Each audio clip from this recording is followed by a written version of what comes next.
नमस्ते दोस्तों, आइए ये मेरा नेक्स्ट वीडियो आ चुका है, दैट इज़ 15th वन। अब थोड़ा सा जोन से बाहर निकलो मस्ती के, ठीक है। हम लोगों ने भी जस्ट इसके पहले जो क्लास में चीज़ें कवर किया था, जिसमें तुमने एक जो और नया पार्ट था सेल्स वाला कि उसके थ्रू कैसे प्रॉफिट निकालते हैं, वो तो हो गया था। लेकिन अब हम जो आज क्वेश्चन लगवाने जा रहे हैं, मैंने लिख के रखा है 72 एंड 73, ये न्यू बुक के अकॉर्डिंग है ना। अब तुम्हारे बुक में माइट बुक क्वेश्चन ना मिले इस सीक्वेंस में तो मैच कर लेना। जो 72 है, अब ध्यान पे, उसमें देखोगे पार्टनर्स का नाम दिया होगा ABC, जिनका रेशो दिया होगा 2:1। तो यहाँ लिख दे रहा हूँ, अब बात नहीं कर रहा हूँ, 2, 2 and 1, this is their old ratio. अब बाद में चलो, अब इसमें बैलेंस शीट का टोटल दिया होगा 1,35,000। तो क्वेश्चन मैच हो गया, बढ़िया है। अब ये क्वेश्चन पिकअप मैंने इसीलिए किया है क्योंकि इस टाइप का सवाल हमारे बोर्ड एग्जाम में 4 नंबर के लिए आया हुआ है, नॉट 6 नंबर, 4 नंबर मोस्टली आता है। और एक बात, जो तुमने अभी तक वैरायटी सीखा है, प्रॉफिट पे जो तरीका था, क्वेश्चन 58 एंड 60, कौन सा था वो, 60, वही अप्रोच अब इन दोनों में लगने वाला है। मैंने लाइन ड्रॉ किया रेड से, तो ये 2 सवाल अलग अलग है, मर्ज मत कर देना। ये सवाल पूरा यहाँ करेगा, ये सवाल इधर करेगा, ठीक है। पता है, इसको फिलअप करना बड़ी बात नहीं है, अब हो गया ना, इसको फिलअप करना कोई बड़ी बात नहीं है। दिक्कत आता है तुम उसको अमाउंट कैसे निकालते हो। तो मैंने जानबूझ के नीचे स्पेस रखा है। तुम्हें भी एग्जाम में क्या करना होता है, इसी तरह स्पेस बना के रखना होता है कि कैलकुलेशन करना पड़ेगा। अब वो तुम्हारे आंसर का ही पार्ट कहलाता है, मार्क्स मिलता है उस पर, ठीक है ना। चलो सवाल पे आ जाओ। तुम्हें इस बार अगेन 3 पार्टनर्स ABC, जिसका रेशो दिया है 2:1, नॉर्मल है, ओल्ड रेशो। बाद में कह रहा है कि बैलेंस शीट दिया है, पॉइंट्स दिया है, इट्स बेटर। पहले नीचे पे आ जाओ, करना क्या है। तो नीचे लिखा है B's legal representative were to be paid amount due, ऐसे लिखा है, मतलब बी के जो लीगल है ना रिप्रेजेंटेटिव, उनको पैसा देना है डेथ के बाद। ये तो बता रहा है सिर्फ। ANC continued as partner by taking over B's share equally। तो मैं इस बार ओल्ड रेशो के साथ साथ ये बता दिया है कि उस B के जाने के बाद, उस B के डेथ हो जाने के बाद जो पार्टनर्स रह गए कौन कौन, तो इस बार तुम्हें पता है उनका वो दे दिया है न्यू रेशो, वो भी इक्वली कहा है, मतलब 1:2 नहीं, 1:1 के रेशियो में बी का शेयर दे। अच्छा रुको, continue the partners by taking over B share equally, sorry, ये उनके ये जो दिया ना इक्वली, ये इनका जो दिया GR दिया हुआ है कि मतलब वो A और C उस B के शेयर को अपने में एक्वायर करेंगे इक्वली, मतलब तुम्हें GR दिया है। हालांकि NR यहाँ पे दिया नहीं है और हमारे लिए NR काम का भी नहीं है, अनलेस क्वेश्चन में कहेगा तो।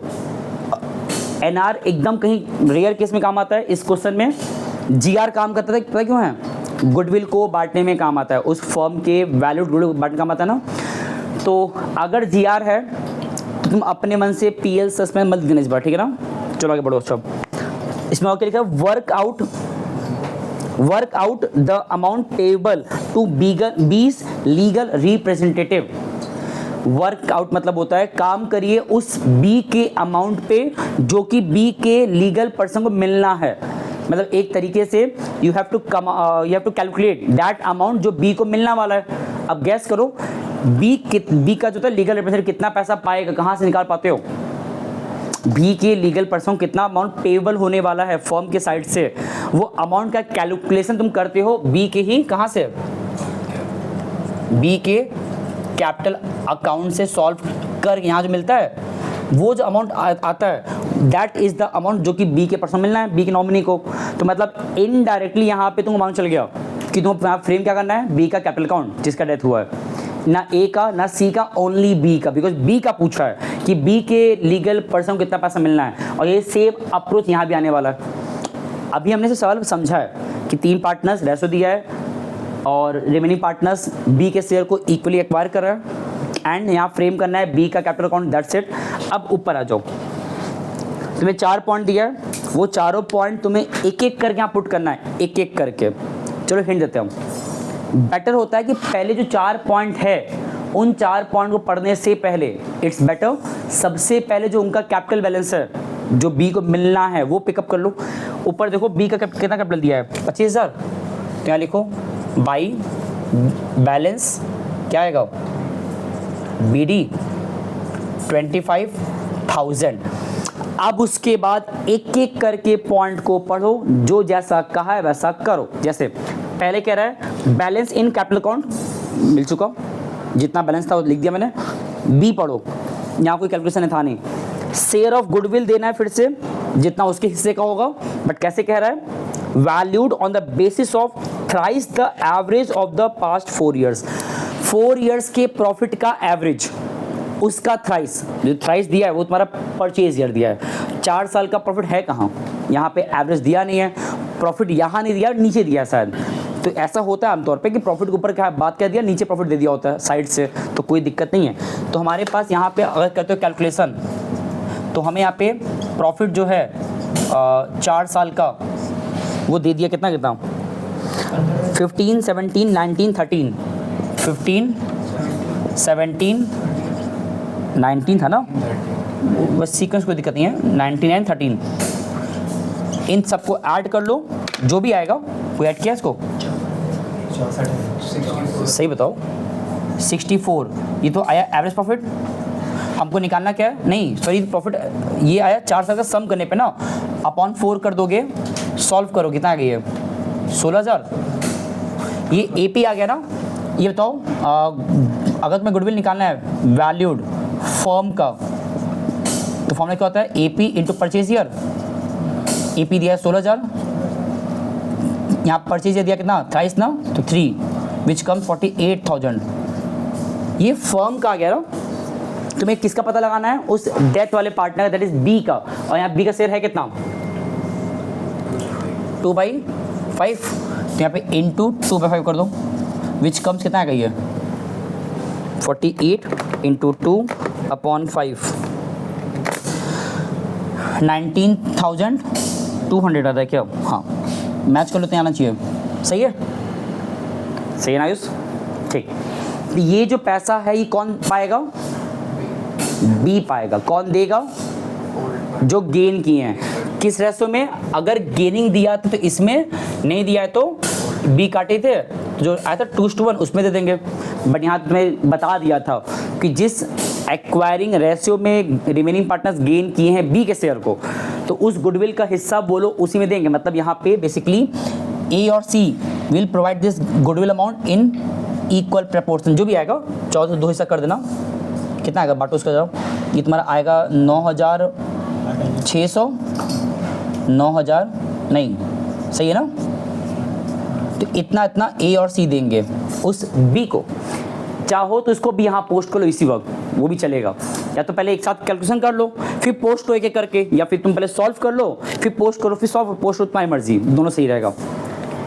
चलो एक काम करते हैं, पोस्ट ही कर लेते हैं, ज़्यादा अच्छा रहेगा। तो ये जो पैसा है ये बेसिकली B को मिलेगा बाई A बाई C। और ये पैसा किस बात का है, गुडविल जो उसका शेयर था उसके हिस्से का है, जो कितना आ रहा है 9600, 9600। ओके, तो मैंने A पॉइंट तो कर लिया, B पॉइंट भी हो गया। अब C पे आ जाओ। Share of profit up to the date of death on the basis of average profit of the 4 year. वहाँ पे सेल्स को बेस बनाया गया था प्रॉफिट देने के लिए। प्रॉफिट कितना देना है ये वेरी करता है बहुत तरीके से, कुछ भी कह सकता है।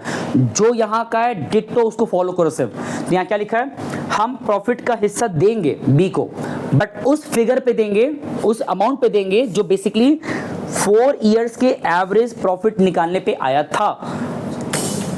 ये हमारा B पॉइंट का कैलकुलेशन था।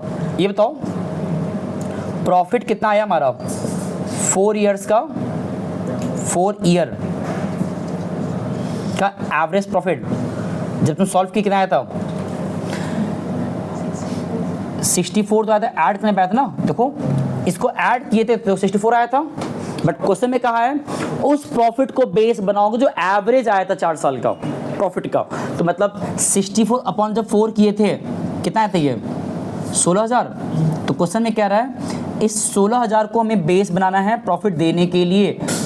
बस ये ध्यान देना ये जो प्रॉफिट तुम एज अ बेस लोगे, ये प्रॉफिट कितना आएगा साल का है कि क्या बोलते हैं उसको, share of profit up to the date of death on the basis of average profit for the past 4 years। हम क्या करेंगे, उस प्रॉफिट को बेस लेंगे सॉल्व करने के लिए। अब बताओ कैसे होगी ये प्रॉफिट फर्म का है ना, कितने समय का है? हाँ, share of profit up to the date of death on the basis of average profit for the last 4 years। ये हमारे फर्म का प्रॉफिट आ गया फिलहाल पूरे 1 साल का, है ना। तो इस प्रॉफिट में कितना हिस्सा बी के नाम का है, बी के हिस्से का शेयर ऑफ प्रॉफिट कैसे निकालोगे? जितना प्रॉफिट फर्म का है मल्टीप्लाई करो। देखो इसका डेथ कब हुआ है, मैंने डेट लिखा है क्या?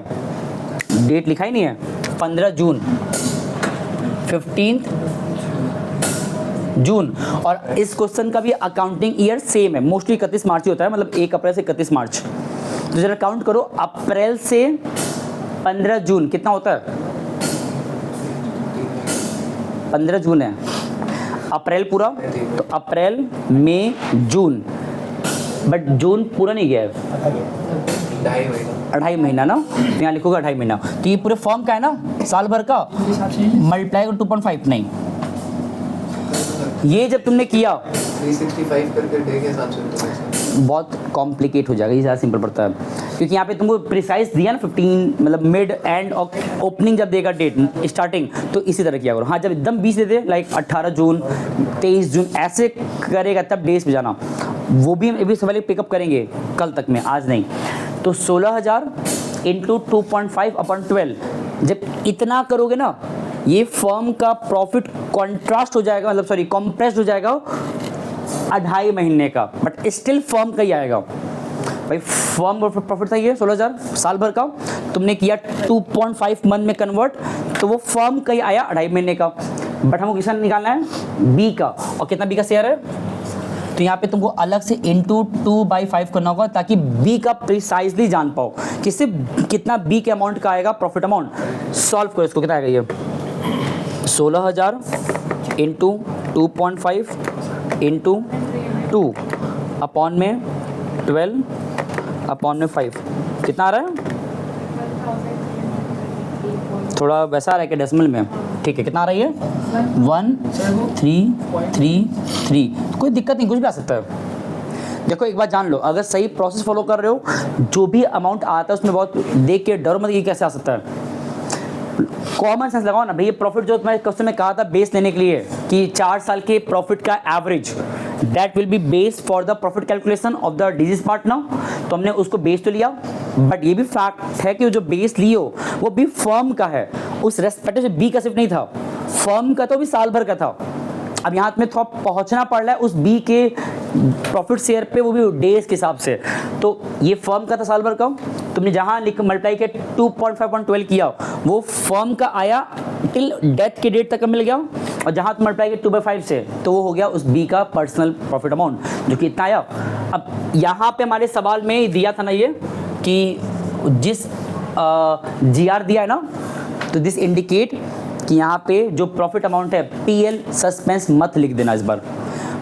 PL सस्पेंस तब लिखते हो जब वहाँ पे रेशियो नहीं दिया होता। हमें करना कैसे, बाई PL सस्पेंस 1333 काम हो गया। लेकिन बिकॉज यहाँ पे हमें GR पता है, तो वो जो अमाउंट है वो एक्चुअली 1:1 में वो A और C कंट्रीब्यूट करेंगे, जैसे यहाँ किए थे। कितना, इसको 2 हिस्सा करो 133 का। हालांकि एक बात जानते हो, जब करोगे ना, बता रहे 133.2, ये तुम्हारा आएगा 667,666। किसी एक को राउंड ऑफ कर देना, मान लो ए जो है 1 भी ज़्यादा दे रहा है, तो यहाँ जब लिखोगे by A capital by C capital, ये जो दे रहे हो किसका अमाउंट है? ये प्रॉफिट का दे रहे हो 667,666। देखो ये ध्यान देना, दोनों को जोड़ के अगर लिखे होते PL सस्पेंस तो भी उतना ही रहता, बदल नहीं जा रहा है, सिर्फ लिखने का तरीका बदल रहा है। और भी क्यों? बिकॉज यहाँ पे GR दिया था। दोनों को मर्ज करके लिखे होते बाई PL सस्पेंस, और इसको मर्ज करके लिखे होते 1333, तो बात बराबर ही रहता। बट बिकॉज क्वेश्चन में जी आर अवेलेबल है और तुमने गलती से वहाँ PS में लिख दिया और तुम कह रहे आंसर तो आ रहा है ना, दिक्कत क्या है? तो वहाँ पे गड़बड़ है नेमिंग का, बिकॉज जी आर था तो यहाँ पे इस तरह लिखोगे। और एक और बात, तुम्हें याद दिख रहा है कि भाई ए 2 बार है, तुम क्यों मर्ज नहीं कर दिए दोनों को अलग एक साथ क्यों लिखे हैं, अलग क्यों लिखे हम? दोनों का नेचर अलग है। वो ए लिखा था गुडविल को देते वक्त, ये ए लिखा है प्रॉफिट को देते वक्त, दोनों में बातें अलग अलग है, तो दिखाओ अलग अलग। चलो हमने मतलब बी पॉइंट, ए पॉइंट हो गया, बी हो गया, सी हो गया, लास्ट पॉइंट डी। डी क्या लिखा है?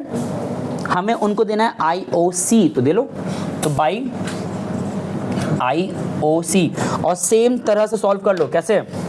जितना उनका कैपिटल है 25,000 और जितना रेट दिया है दैट इज 12%। बात नहीं करो, ये जब सॉल्व करोगी पूरा साल भर का आएगा ना, पूरे साल का आ जाएगा। तुम्हें निकालना है किसका? ओनली उस बी के हिस्से का निकालना है ना, और बी का डेथ हुआ है 2.5 महीने के अंदर, तो तुम्हें इसको कन्वर्ट करना है ओनली फॉर 2.5 मंथ के अकॉर्डिंग, जो कि कितना हो जाएगा 2.5/12। अब इसको सॉल्व करो। हाँ 12 कट जा रहा है, ठीक है, तो 25,000 इंटू 2.5/100, ये आएगा सॉल्व करने में 625 आएगा। ठीक है, तो हमने एक तरह से जो प्रोसेस फॉलो किया क्वेश्चन सॉल्व करते हुए, क्या फॉलो था? पहले डायरेक्टली उनको पहले क्या दिया, उसका कैपिटल अमाउंट दे दिया, फिर उसके बाद जो जो पॉइंट बाहर कहा था एडिशनली एक्स्ट्रा इंफॉर्मेशन ABCD करके, मैंने चारों ABCD पिकअप कर लिया, क्वेश्चन खत्म। लेकिन नॉट आंसर नहीं अभी आएगा, तुम्हें एक बार फॉर्मेलिटी में जाना पड़ता है, बैलेंस शीट में देखना होता है कि क्या कोई अपीयर्ड के तौर पे रिजर्व सरप्लस है कि नहीं है। नहीं है तो हमारे यहाँ पे क्वेश्चन खत्म हो चुका है, बट अगर है तो भी लेकर आओगे।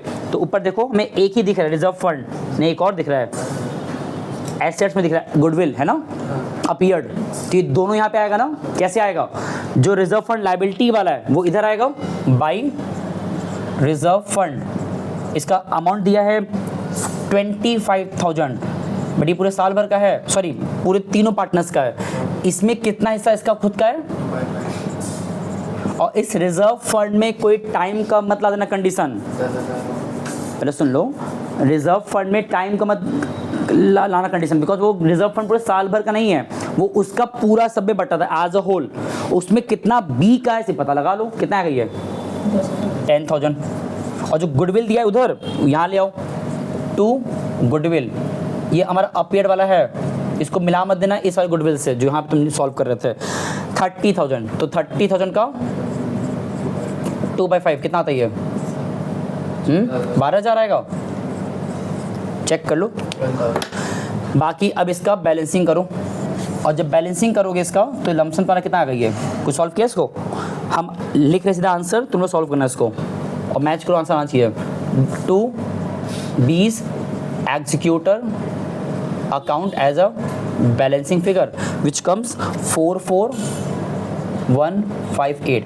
हम डायरेक्टली लिख दिए हैं, तुम लोग उसको पहले वेरीफाई कर लो। और तुम्हें एग्जाम में ये सवाल जो 4 मार्क्स का आएगा एग्जैक्टली इसी तरह करना है। अगर मैंने नीचे सॉल्व किया है दिखाओ तुम उसको एग्जाम में, क्योंकि ये तुम्हारा टीचर को मार्क्स देने फोर्स करता है, फुल मार्क्स देने के लिए, ठीक है ना। एक आंसर लड़ो से भाई, आंसर आ रहा है तो फिर नेक्स्ट शिफ्ट करते हम लोग। ये भी हो जाएगा आज ही, 10 मिनट लगेगा सिर्फ। देखो आई होप आ जाना चाहिए आंसर। हाथ तेज चलाओ, कितना आ रहा है? सही है ना। चलो यही सब हमने वहाँ लगाया था पीछे वाला सवाल में। और जो एक आखिरी सवाल पिकअप करने जा रहे हैं हम, नॉट इस चैप्टर का, अभी तुमको हम एक क्लास अभी और लेंगे, उसमें जो भी चीज़ें और मेरे अकॉर्डिंग बच गया है यूनिक टाइप क्वेश्चन, यहाँ से मैं देखो मंथ बड़ा आसान था ना, डेज वाला भी आता है कभी कभी, तो उस पर हम काम कराएंगे कल के क्लास में, तब इसको एंड अप करेंगे। बिकॉज इसमें अब कुछ खास बचा नहीं है, तुम्हें इसी टाइप का सवाल बार बार आएगा डेथ में। तो पहले एक और सवाल देते हैं 73, जो तुम्हारे बेसिकली न्यू बुक का सेकेंड लास्ट क्वेश्चन है।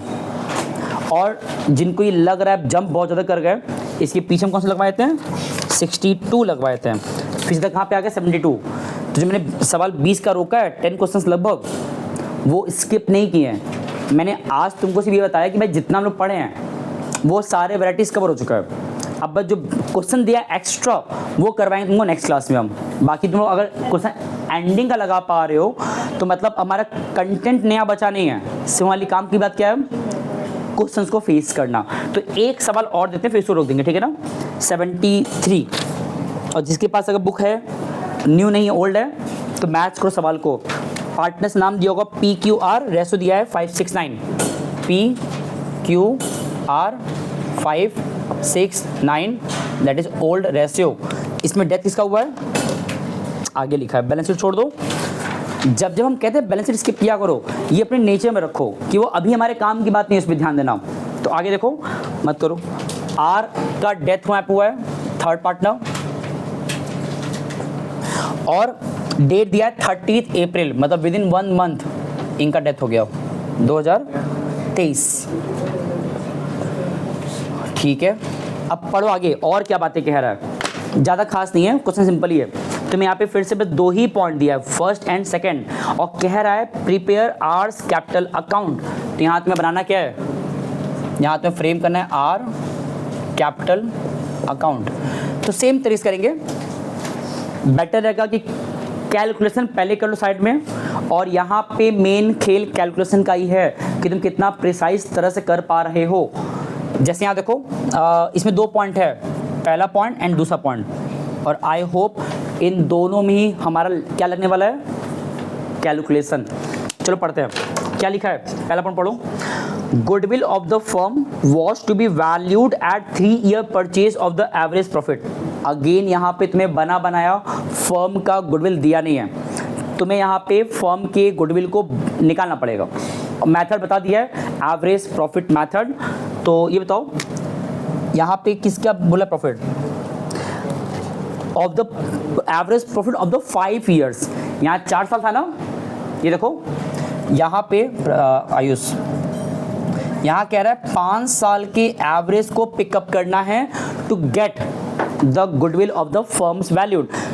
जरा देखो इसमें कितना गुडविल दिया है, प्रॉफिट दिया है। हमें हमारे पास 22, 21, 20, 19 4 साल प्रॉफिट दिया है। 80, 80, 110, 220, 80, 80, 110 एंड 220। अब देखो पता प्रॉब्लम क्या है, कहा तो है कि AP निकालो 5 साल का, प्रॉफिट दिया है 4 साल, तो कुछ इनकम्प्लीट है नहीं। यहाँ पे ये ध्यान देना कि तुम्हें कंफ्यूज करने के, ऐसा होता है बहुत बार, कहता है कि निकालो AP 5 साल का बट दिया है 40 साल का, तो इसका मतलब स्ट्रॉन्ग पॉसिबिलिटीज़ है कि जो 5th ईयर का मिसिंग दिख रहा है वो मिसिंग नहीं है, वो तुमको तुम्हारे बैलेंस शीट में दिया होता है 100%। तो यहाँ देखो दिया हुआ है, बस फ़र्क कितना है कि कहाँ पे दिया, ध्यान देना कहाँ पे दिया हुआ है, जाकर देखो एसेट्स। और एसेट्स में अगर दिया है दैट इंडिकेट लॉस। तो यहाँ जो प्रॉफिट दिया है बैलेंस शीट में 160, वो तुम्हें एक्चुअली क्या दिया हुआ है, ब्रैकेट लगा लो, लॉस दिया हुआ है। तो हमारे पास 5 साल का प्रॉफिट लॉस का वैल्यू दिया है, 4 साल प्रॉफिट एंड 1 साल का लॉस। और कैसे जानोगे, देखो ये तुम्हें दिया था कहाँ का, ये तुम्हारा है 22 का, 2022 का दिया है, ये 2021 का, 2020 का, 2019 का, ये 2023 का। 23 का दिया है बैलेंस शीट में, बाकी उसके ऊपर का जो 3-4 साल था वो दिया है बाहर। तो इनका एवरेज जरा बताओ कितना आ रहा है, सॉल्व करो। हाँ 1 माइनस करना तो पता ना कितना आ रहा है, 3 लाख। ये आया AP नहीं, अगर AP निकालना है तो अपॉन 5 कर दें। कुछ सॉल्व किया इसको, कितना आ रही है, डिवाइड करो 3,30,000 अपॉन में 5, दैट कम्स 66,000। इस 66,000 को, ये तुम्हारा AP आया है, हमें निकालना क्या था, गुडविल ना, goodwill of the firm valued वाला। तो AP into purchase year 66,000 into purchase year, देखो लिखा था goodwill of the firm was to be valued at 3 year purchase, कहा था ना। तो यहाँ पे तुम्हें 3 ईयर परचेज का हुआ है, 5 साल के प्रॉफिट के एवरेज का 3 साल एवरेज प्रॉफिट परचेज ईयर, जो कितना आता है 198। अब वही सेम बात ये फर्म का मिला ना, तुम्हें निकालना किसका है, उस डेथ वाले पार्टनर का। ये देखो यहाँ पे जिसका डेथ हुआ है उसका शेयर है कितना, 9/20 है ना। तो यहाँ पे 9/20 कर दो, यहाँ नहीं करो, अलग से करो। तो तुम्हें अगर निकालना है आर के शेयर ऑफ गुडविल, तो जितना तुमने आर अभी फॉर्म का निकाला है मल्टीप्लाई करो 9/20 से, कितना आता है ये, इंटू 9/20, दैट कम्स 89,100। इतना पैसा आर को मिलेगा। किन से मिलेगा, जो पार्टनर्स रह गए हैं रिमेनिंग, जो गेन किए होंगे। बिकॉज तुम्हारे इस क्वेश्चन में कहीं भी हमें न्यू रेशो दिख नहीं रहा है फिलहाल, तो हम क्या मान लें, वो तो अलग बात नहीं, गुडविल की बात हो रही है, प्रॉफिट नहीं है। तो इस आर को रिमूव करो, जो बचेगा 5/6, इसको बांट दो 5:6 में, और ये कौन देंगे, पी और क्यू। तो जरा बांटोगे जब, तो इसका कितना पी का कितना आएगा, कितना आर क्यू का आएगा, निकाल पाओगे। आई थिंक कटेगा ये, अपॉन में 12 को 11 करूँ, हाँ कट तो रहा है, सही है। मतलब इसका तुम्हें करना है ऐसे 89,100 इंटू 5/11 इंटू 6/11। जब सॉल्व किए इस तरीके से 89,100 इंटू 5/11, 89,100 इंटू 6/11, दिस कम्स कितना आएगा ये, इंटू 5, ये तुम्हारा आ रहा है 40,500। नीचे बहुत दिक्कत करता लिखने में, और यहाँ कितना आएगा, 89,100 अपॉन 11 इंटू 6, दिस कम्स 48,600। ये फिगर याद रखना, ये वो पैसा है जो कि आर गुडविल का पाएगा बाय द रिमेनिंग पार्टनर जो गेन करे उस शेयर को, और ये इतना अमाउंट आ गया। तो इतना पहले पुट कर लें क्या, ये भी और पहले सॉल्व कर ही लेते हैं, सेकंड पार्ट भी चलो सॉल्व भी करते हैं। पहले सेकंड पार्ट में से कह रहा है आर का शेयर ऑफ प्रॉफिट और लॉस हमको निकालना है till the date of death was to be calculated on the basis of profit or loss for the year ending 31 मार्च 2023। 2023 के प्रॉफिट या लॉस को बेस लेना है प्रॉफिट देने के लिए। मतलब इस बार ना एवरेज कह रहा है, ना सेल्स कह रहा है, ना कुछ प्रॉफिट दिया, सिंपली कह रहा है जो प्रॉफिट का या लॉस का फिगर 2023 के समय का था, ये देखो मैंने लिख के रखा है ये ना। तो जो प्रॉफिट या लॉस, यहाँ तो लॉस था, प्रॉफिट भी हो सकता था, तो जो या प्रॉफिट लॉस जो भी हमें 23 के समय का था इसको लेना है बेस। ये देखो यहाँ पे प्रॉफिट या लॉस 2023 का था, दैट वाज 1,60,000। इसको तुमको अपना बेस बनाना है प्रॉफिट देने के लिए। बस एक सवाल है, ये तो हिंट का है कि इसको बेस लेना है, तुमको कुछ भी सॉल्व नहीं करना पड़ेगा, ठीक है। बट ये जो प्रॉफिट मिला ये कब का है, किसका है बताओ। ये जो प्रॉफिट दिया है एक साथ पिकअप करने बोला था लेने के लिए, ये जो प्रॉफिट है किसका बताओ जरा।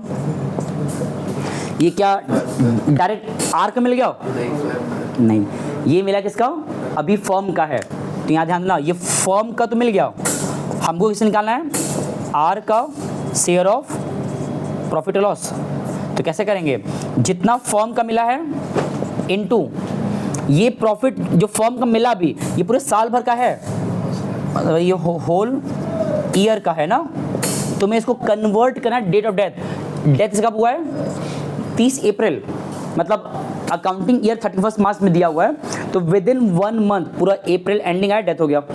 तो तुम्हें इस प्रॉफिट को या लॉस, हालांकि एक्चुअली लॉस ही है, उसे कन्वर्ट करना है पहले 1 महीने का, हो गया। बट स्टिल फर्म का मिला, उस फर्म के 1 महीने के प्रॉफिट में कितना इनका हिस्सा है, तो 9/20।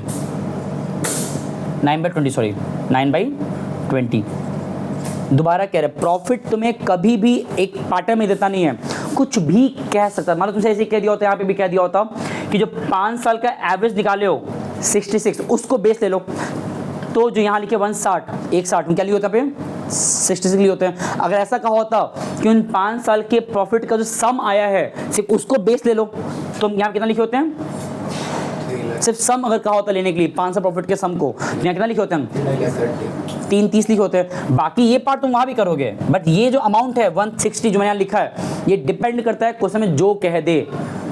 ऐसा कहा होता है जो गुडविल का अमाउंट आया है, गुडविल का अमाउंट 3 साल के परचेज ईयर पे, उसको बेस लोगे प्रॉफिट देने के लिए, तो हमें कितना आया था, तो यहाँ 190 लिखे होते हम, तो कुछ भी कह सकता है, इट डिपेंड ऑन क्वेश्चन के अकॉर्डिंग। तो यहाँ पे तो कहा था कि जो प्रॉफिट बचा रहा है बाहर, जो प्रॉफिट था, लॉस था लास्ट ईयर का, लेटेस्ट ईयर का, वो पिकअप किए।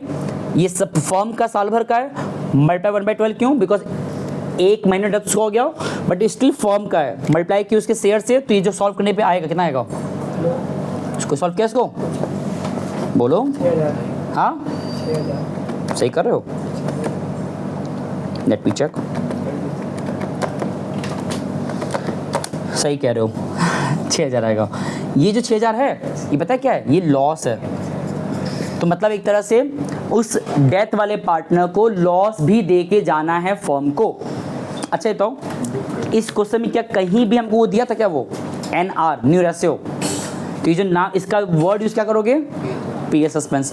अब आते हैं पोस्टिंग्स पे, इसमें सबसे पहला क्या आता है, सबसे पहले कैपिटल आता है, जो कि कहाँ से मिलता है, बैलेंस शीट से, दिया है 4 लाख R का, क्या लिखो, बाई बैलेंस BD 4 लाख, नहीं 6 लाख था ना, सॉरी ऐसे ही 4 लाख।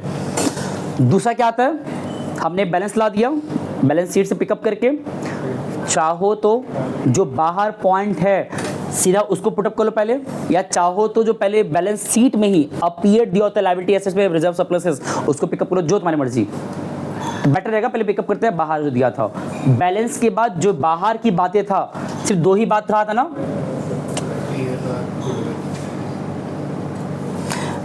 जो पहला पॉइंट है उसमें हमको उस R को देना क्या, गुडविल, और तुमने सॉल्व करके रखा हुआ है, तो मतलब यहाँ पे बाई P बाई Q, ये दोनों मिलके उस R को गुडविल का शेयर दे रहे हैं, और तुमने सॉल्व कर रखा हुआ है, तो सीधा यहाँ पुट करो, कितना अमाउंट है, 40,500, 48,600 गुडविल हो गया। अब इस पे आ जाओ, ये जो 6000 है, 6000 वो डायरेक्टली मिलेगा, बिकॉज यहाँ पे NR SGR नहीं था, तो यहाँ लिखो बाई PL सस्पेंस, कितना है, 6000।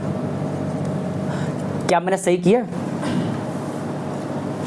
देखो वर्डिंग में गलती नहीं है, दिक्कत अप्रोच में है। ये जो 6000 था क्या था, ये अगर प्रॉफिट रहा होता तो यहाँ सही था, बट बिकॉज ये लॉस है, तो ये 6000 कहाँ लिखाएगा, इधर वर्ड वही रहेगा, PL सस्पेंस, क्योंकि लॉस है, तो ये पैसा बेसिकली वो R दे के जाएगा फर्म्स को, रिमेनिंग पार्टनर्स को। उसके बाद पढ़ो, दोनों पॉइंट तो हो गया, मतलब मैंने क्वेश्चन में से पिकअप किया कैपिटल, पिकअप किया बाहर के सारे पॉइंट्स को, अब क्या बचा, एक आखिरी चीज़, बैलेंस शीट में देखो कि अपीयर्ड में रिजर्व सरप्लस दिया है क्या, एक दिया रिजर्व फंड, जो कि यहाँ पे नहीं, सॉरी हाँ जनरल रिजर्व दिया है GR, और इस रिजर्व में कितना इनका हिस्सा है वो उठा लो, 60,000 में इंटू 9/20 कितना आता है ये, हाँ 27,000, ओके। अब क्या बचा, एक और है, देखो वो जो PL लिखा है बगल में, मैंने क्या कहा था, अपीयर्ड में जो जो सब आएगा ना, ये बात अलग है, वो PL हेल्प किया था प्रॉफिट भी निकलवाने में, तो वो तो क्वेश्चन में कहा था तब तुम किए ना, नहीं भी कहता तो भी वो जो PL दिया है डेबिट एसेट साइड में, बिकॉज तुम रिजर्व सरप्लस लाते हो लायबिलिटीज के, तो जो एसेट्स का दिया होता है गुडविल अपीयरिंग, जो बाकी सब वो भी तो यहाँ पे आएगा, तो जो PL दिया है एसेट्स का वो यहाँ पे आएगा टू PL अकाउंट, ये बैलेंस शीट का अपीयर था इसलिए आप आया है, और कितना दिया हुआ है 1,60,000, इसमें इसका कितना हिस्सा है 9/20। दोबारा कह रहे हैं, यहाँ बच्चे गलती कर सकते हैं, ये ध्यान देना, ये जो तुमने ये लाया है, ये वाला एंड ये वाला, ये एक्चुअली अपीयर था, लाइव इसलिए हो, सॉल्व किए कितना आ गई है, ये आएगा तुम्हारा 872,000 आएगा, 72,000, ठीक है। तो हमने एक तरह से जितने भी हमारे कंटेंट हैं, कैपिटल का, रिजर्व सरप्लसेस का, लायबिलिटीज़ का, एसेट्स का, और जो बाहर कहा था, सब कुछ हो जाने बाद आखिरी काम क्या बचता है, इसका बैलेंस करो, और इसका बैलेंस ऑलवेज मतलब 100%, इसका बैलेंस कहाँ पे आएगा, इधर आएगा, जिसका नाम क्या दोगे, 2 ours executors account as a balancing figure. तुम लोग सॉल्व करो, हम इसका आंसर लिखते हैं देख के। इसका आंसर आ रहा है 4,38,100, 4,38,100। टोटलिंग कर लेना, वेरीफाई कर लो, देखो आंसर आ रहा है, सही है। चलो देखो ये 2 सवाल और इसके जो पीछे हम लोग 2 सवाल लगाए थे, ये तुमको सिर्फ डेथ वाले चैप्टर में जो नया वाला हिस्सा है तुमने उस पर काम कर लिया, प्रॉफिट वाले पार्ट पे। प्लस इसमें तुमने पता है मेन क्या देखा कि इसमें रीवैल्यूएशन की बात ज़्यादा नहीं हो रहा है। क्यों? क्योंकि डेथ वाले में इतना उसमें हिस्सा देता नहीं है, अगर दे देगा तो क्वेश्चन बड़ा हो जाएगा, और डेथ वाला क्वेश्चन 6 मार्क्स में बहुत रेयरली आता है। तुम्हें इसमें यही इतने ही पे काम करना होता है मोस्टली। IOC यहाँ पे सैलरी कहीं दिया ही नहीं, कमीशन ने दिया ही नहीं, वो भी दे सकता था बट रेयरली देता है। देखा जाएगा जब क्वेश्चन PYQ लगाएंगे, इसको ढंग से देख लो। बाकी इसके अलावा कहीं अगर दिक्कत होगा तो हम लोग कल इसको वाइंड अप करेंगे। और कल तारीख क्या है? आज 10 तारीख है, 11। तो कल जब वाइंड अप होगा तो 15 अगस्त के पहले हम इसका PYQs लगवाएंगे, रिटायरमेंट और डेथ का। ये जब हो जाएगा उसके बाद 16 अगस्त ऑनवर्ड्स हम लोग मूव कहाँ पता करेंगे, इस बुक का लास्ट चैप्टर डिसोल्यूशन। ठीक है, तो इसको ढंग से रिवाइज करो, बाकी मिलते हैं नेक्स्ट क्लास में। थैंक यू सो मच और नमस्ते।